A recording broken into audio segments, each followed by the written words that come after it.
Well, it's Sunday. So what else to talk? Think politics. That's what the Sunday theme is all about. Think positive. No, think politics. There is nothing that a human can think beyond the frame of mind of experience.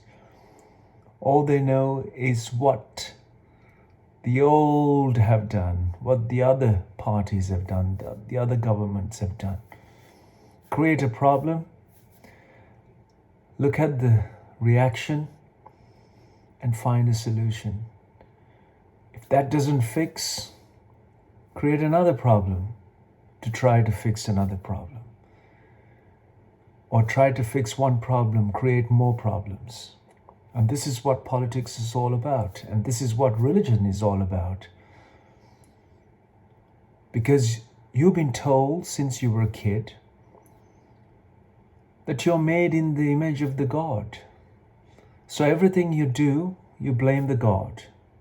It's not of you. If you've been gentle and conscious enough, if you understood your own mind, you won't go and blame somebody else for messing up with your own mind and your own thought and your own emotions and your own energy. Just imagine your organs that is sustaining your life. Go and think like you do with your puny and a speck of dust like an idea that you're trying to fix the world. People are sitting on the motorways. People are talking about the fuel crisis because of the Brexit. What is the Brexit? Britain getting out of Europe. Why did we separate, first of all, anyway? Why did we create European Union when the Union was already there thousands of years ago? A unison, borderless landscape. One time, the beech forest used to run from North Arctic all the way down to the Mediterranean. Look at it today. There are tiny little national parks left from Belarusia to Poland, and they've even been cut down because political thinking. Politics means an idea in human mind. Nation means an idea in the human mind.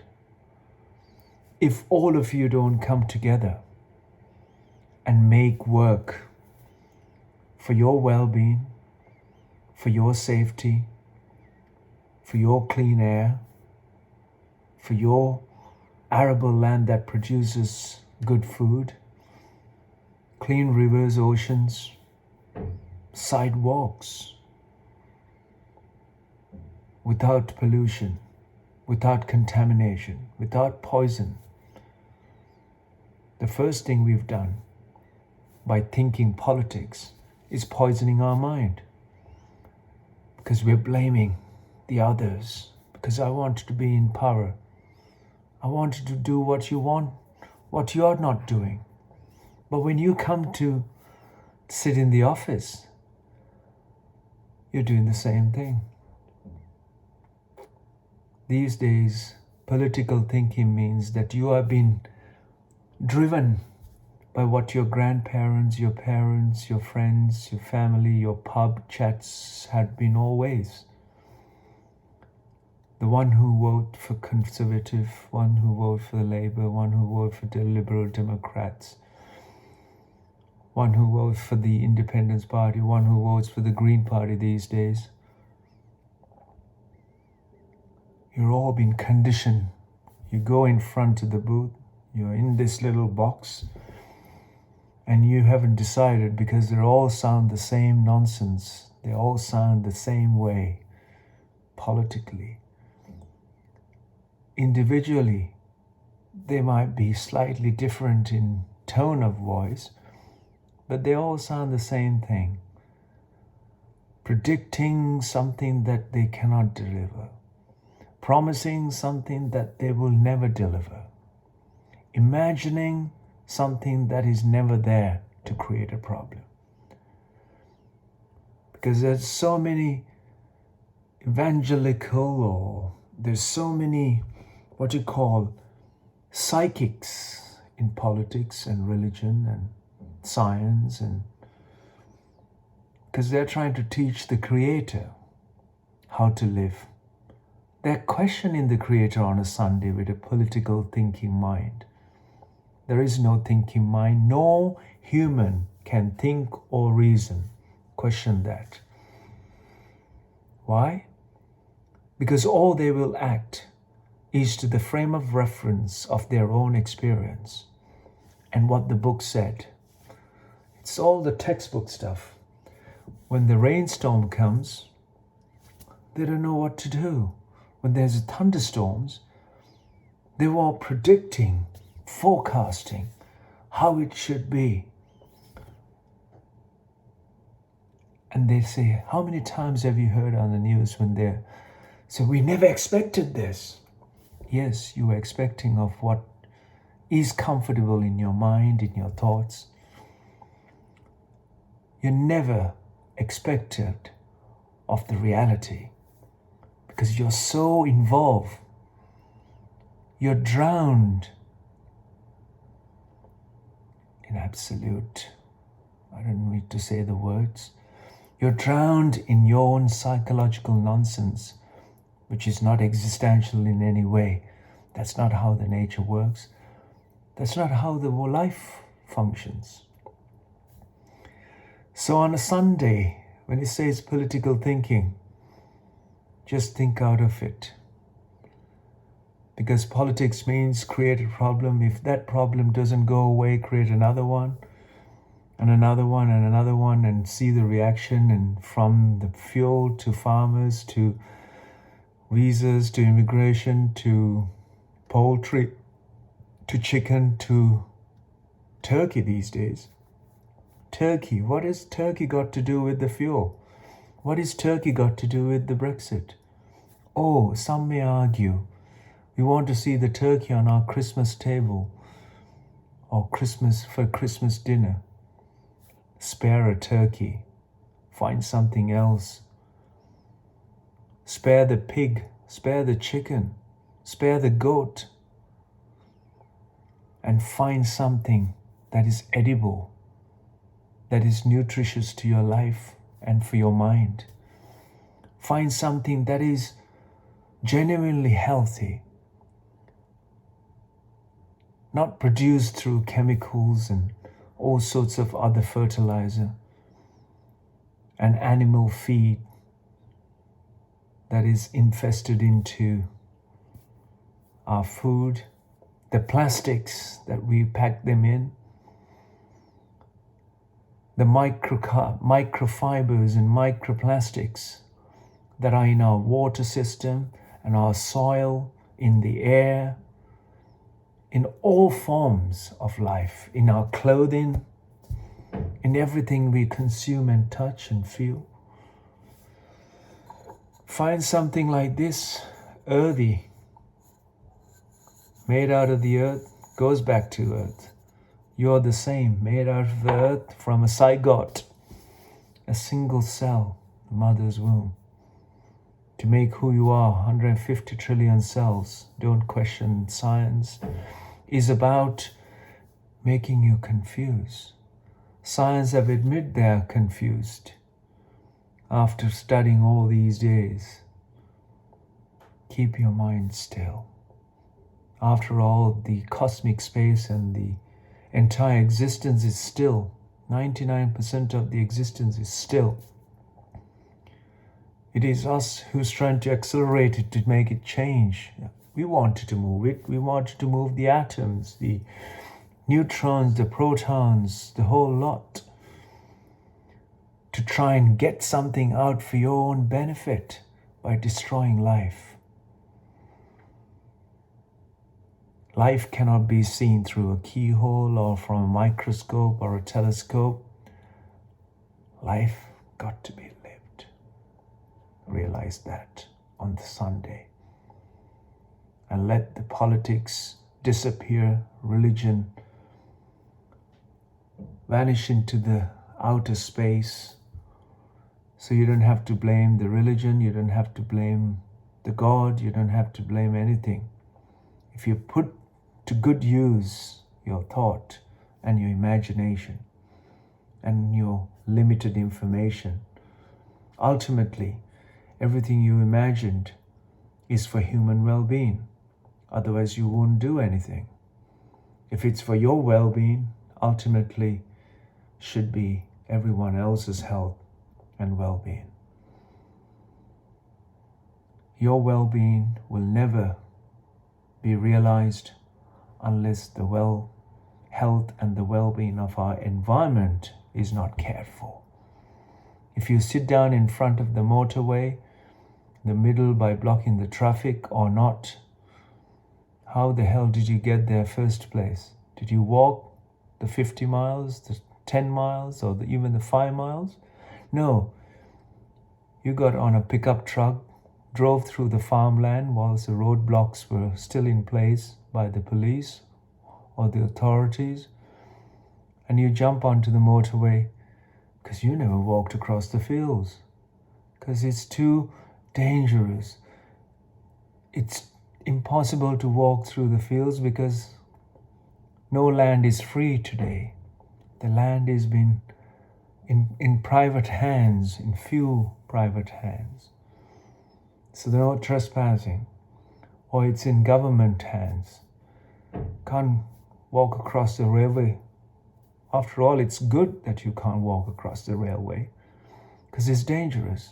The railroads are for railway, for the trains to run, for people to commute to work, and not for you to play and cross the railroad and start graffitiing under the bridges. All this is not from a textbook.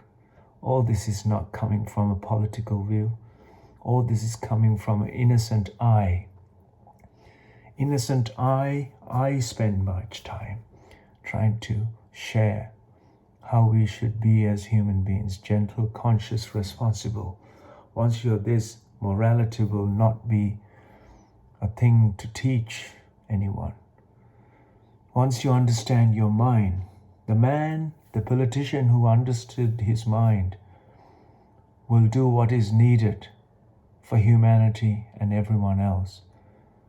Not just look after himself or his family, but he'll look after the very responsibility he took on as a politician.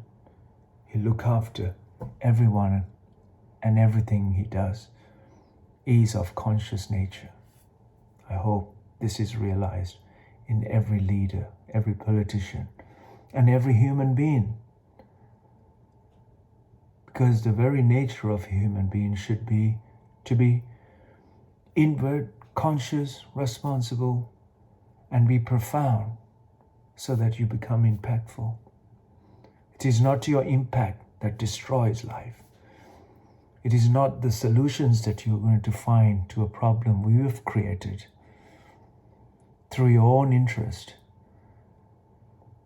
It is the situations that we face that is beyond our control that we find solutions, and enhancing the solutions that you are a leader. You see life in a way that you can elevate, make others blossom, make others feel useful in life. It is useless to be a politician or a religious leader or a business leader or an entrepreneur. After all, if you look at a simple insect or a slug, a snail, an earthworm, they have a venture of their own. If you look at their life, they have a full of life, going through eating soil, insects, feeding, nourishing the earth and the soil. Look at an earthworm feeding through the earth, ingesting, digesting, extracting. All of that in its consequence is fertile land, fertilizing on or naturalizing. Oh, is it?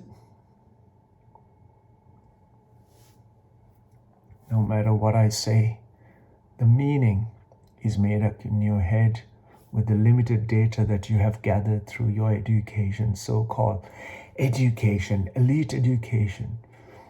The most elite have done the most horrendous things on this planet. In the name of religion, we've destroyed so many lives, and it's not finished yet.